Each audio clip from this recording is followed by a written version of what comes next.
the chart which you are seeing in front of your screen right now is the net number of stocks that are hitting new 52 week highs. और ये number जो है वो जो number of stocks which are hitting new 52 week lows है उससे ज़्यादा है। तो आप ये जो मोस्ट रीसेंट यहाँ पे ग्रीन बार्स देख रहे हो, इसका मतलब ये है कि जो number of stocks 52 week high बना रहे हैं वो न्यू स्टॉक्स जो 52 वीक लो बना रहे हैं उससे ज़्यादा है। तो जब कभी भी, और ये जो रेड बार आप यहाँ पे देख रहे हो ये हमने जून में देखा था, तो जब कभी भी बहुत सारे स्टॉक्स 52 वीक लोज बना रहे हो तो that is the time of maximum pain और वहीं से बॉटम बनती है। तो ये हमने लेवल लास्ट देखा था जो जब 334 स्टॉक्स न्यू 52 वीक लोज बना रहे थे, ये लगभग 23-24 जून के करीब ये लेवल आया था।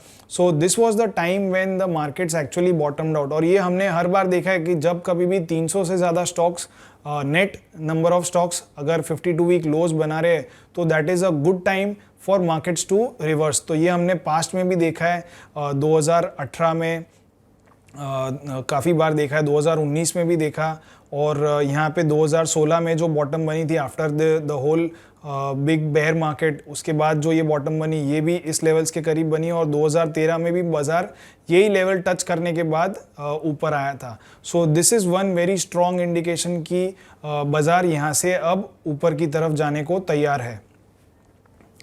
इसके बाद जो USD INR है वो काफ़ी अच्छी एंट्री अपॉर्चुनिटी दे रहा है FIIs के लिए। So USD INR has been falling for 8 months in a row. इसके पहले 7 महीने तक लगातार 2018 में USD INR गिरा था, और जो 8वां महीना था उसमें USD INR में काफ़ी मैसिव करेक्शन आया था। और अब हम देख रहे हैं कि यहाँ पे 8 महीने की लगातार रैली आई है। जो RSI है जो कि एक मोमेंटम इंडिकेटर है वो ऑलरेडी ओवरबॉट जोन में आ चुका है। तो यहाँ से USD INR के करेक्शन के चांसेस काफ़ी अच्छे हैं।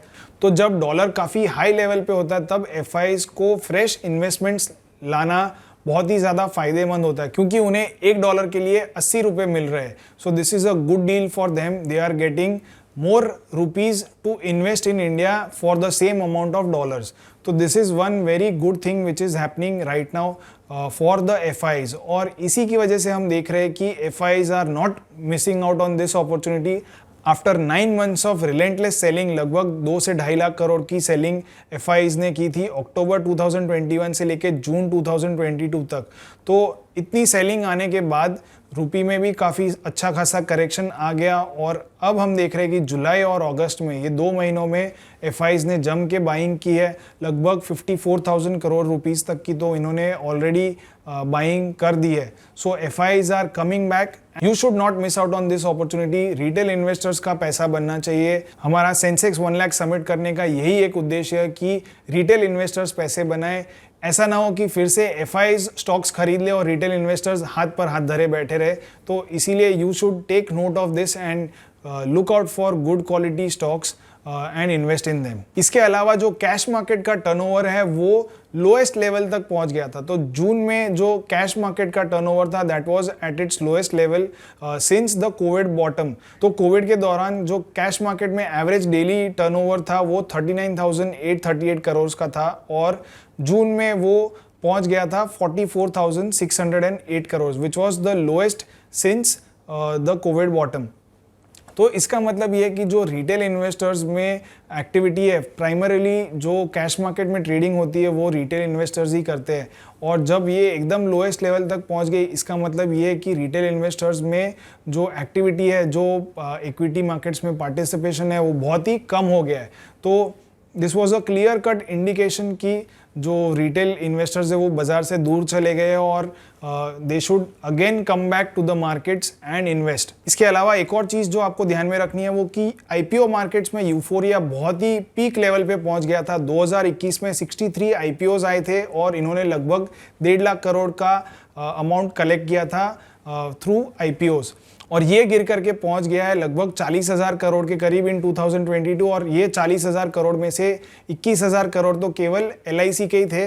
तो total number of IPOs have also fallen in the year of 2022, which itself shows के जो पार्टिसिपेशन है या जो एक एक्सूबरेंस था वो काफ़ी कम हो गया, यूफोरिया है वो काफ़ी कम हो गया, and now markets are once again getting ready for new IPOs, which is again a sign of good trends coming back. तो आप अपने स्क्रीन पे देख सकते हो बहुत सारी कंपनीज, इस स्क्रीन पे लगभग मैंने 28 कंपनीज डाली है जो कि अपना आईपीओ लेके आने वाली है in the remaining part of 2022। तो you should not miss out on this as well.